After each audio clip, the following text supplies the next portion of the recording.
What's up, party people? Hello, hello, hello.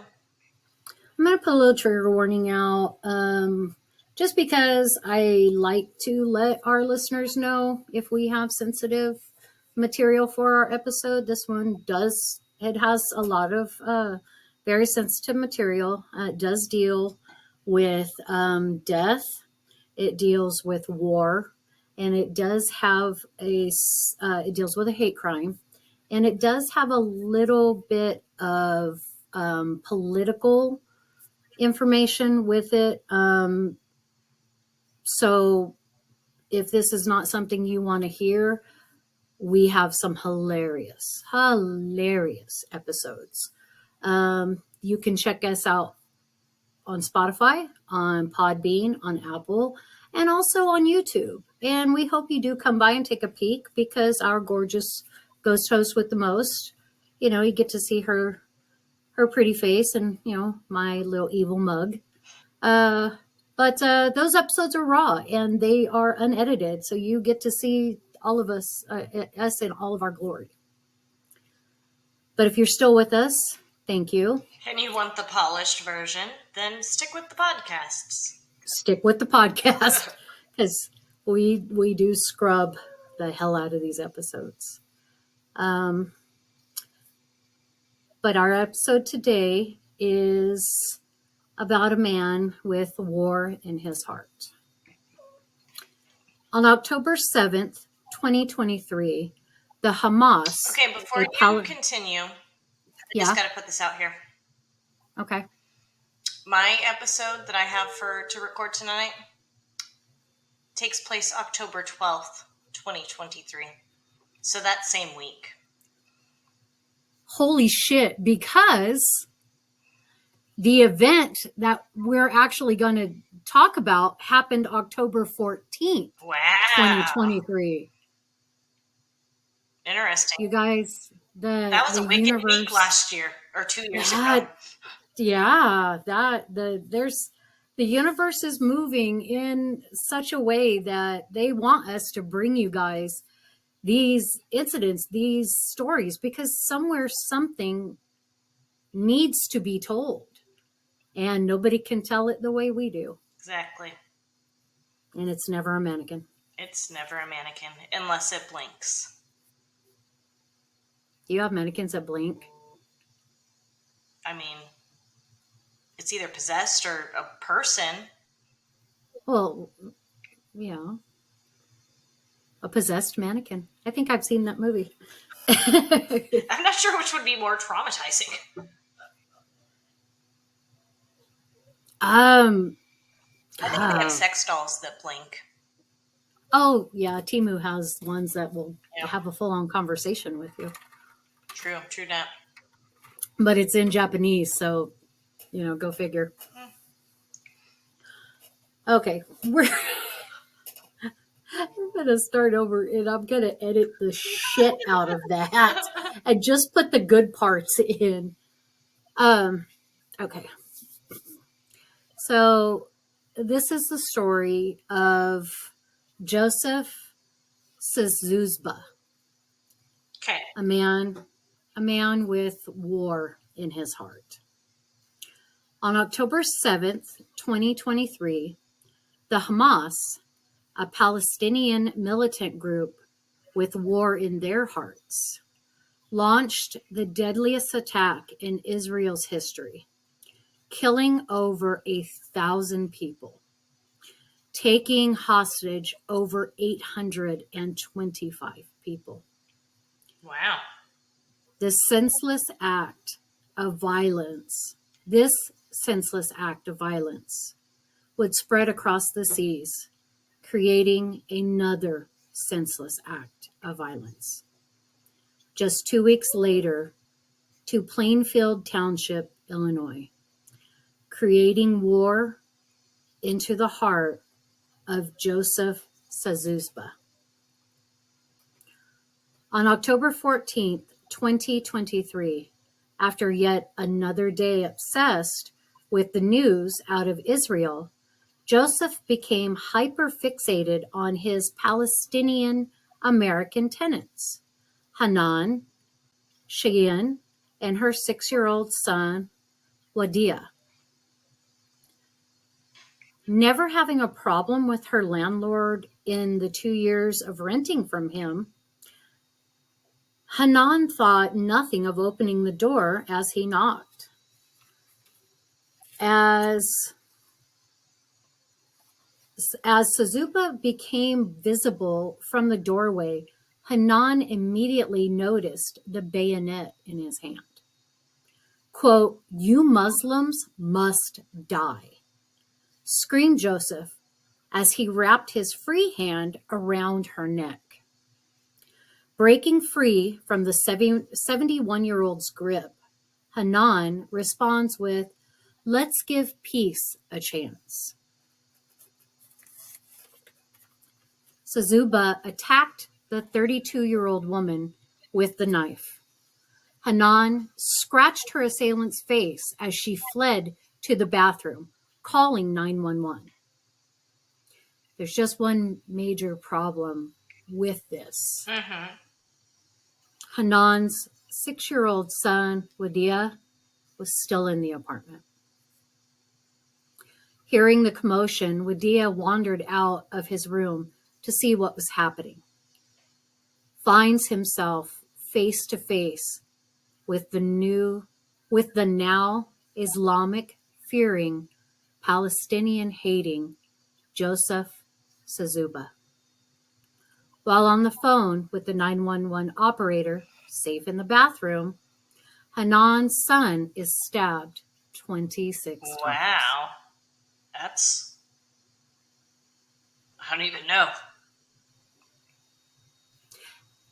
Ask yourself, party people, which I'm sure most of you have already screamed in your head in rage, what's wrong with that picture? What's wrong with that? Your 6-year-old son is in the apartment and you run to the bathroom. I get self-preservation is a big thing, but not when your 6-year-old is still going to be in the line of the danger. Right. You've been stabbed, you've been choked. So you already know what this man's going to do to your kid. Mm-hmm. When emergency services arrived, just shortly past 11:30 a.m., Czuba was sitting outside his tenant's front door. Hanan was standing over poor little Wadia as he succumbed to his injuries. Let's take a moment, let that sink in. 6 years old. She's hiding in the bathroom. You know she heard him. She didn't even try to come out. Coward. And yet she stayed in the bathroom. Exactly my sentiment. You're a coward.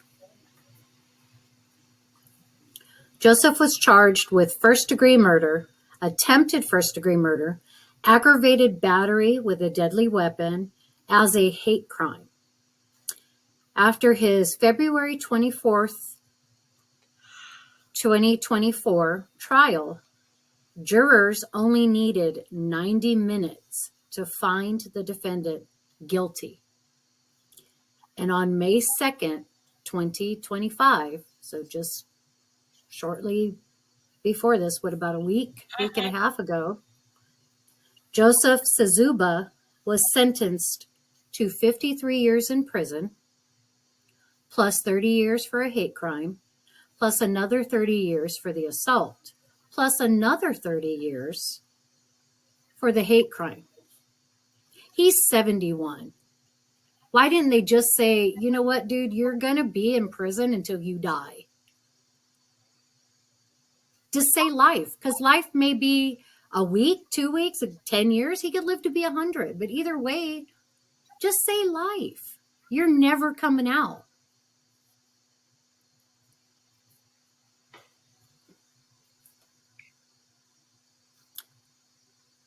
Being sentenced to 53 years in prison may not seem like a lot, but just remember, party people, he is 71 years old. A vigil was held on the basketball court of Wadia's favorite place, to play his favorite sport. Regardless of his ethnicity, regardless of his family's beliefs, religion, and practices, this was just a little boy who loved basketball, loved school, and loved going to the park. In this type of crime, motivation is always the main question and concern. Joseph's motivation, fueled by conservative talk radio reports, was an irrational paranoid. He was irrationally paranoid that a national day of jihad was going to happen on October 13th, voicing that his tenants would call other Muslims to come and kill him and his family. In preparation for the grid going down, Czuba withdrew $1,000 from the bank. I'm not trying to be funny here when I say, what the fuck did he think a measly $1,000 was going to do if the grid went down? Right. This shows his irrationality. This shows there was just a tiny bit of forethought, not enough to say premeditated, but enough of forethought that his paranoia convinced him that a 6-year-old boy was going to call other Muslim militants to kill him and his family. Right. A 6-year-old boy.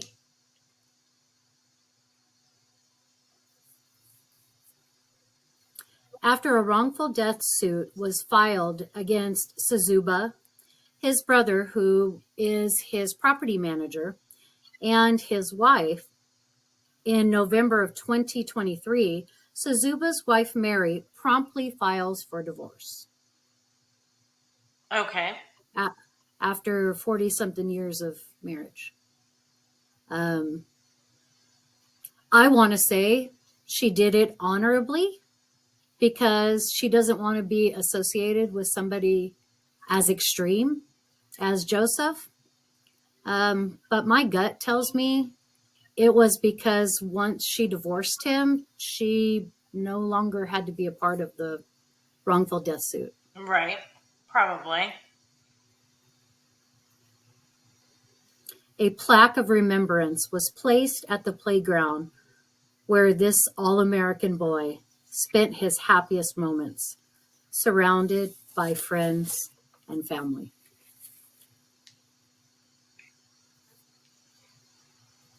And mom, separate from dad, files a wrongful death suit. His dad files a wrongful death suit. Is this wrongful death? Yes.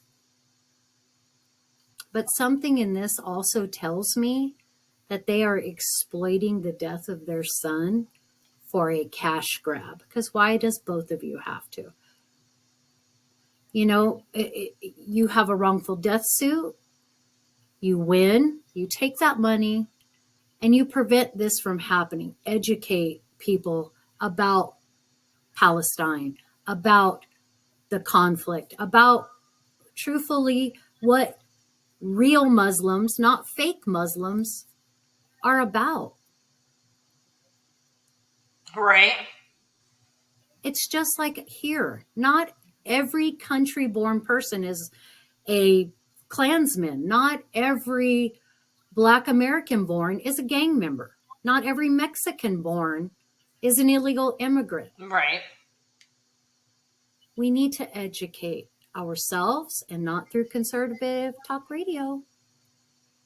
We need to educate ourselves I agree. so that tragedies like this never happen again. Right. I agree. So hit us up in the comments, guys. How do you feel about Hanan? How do you feel about her actions? And how do you feel about the whole thing? Give us a like, give us a share. You know, as my girl always says, the boring details. And catch us on the flip side. Yep. Bye.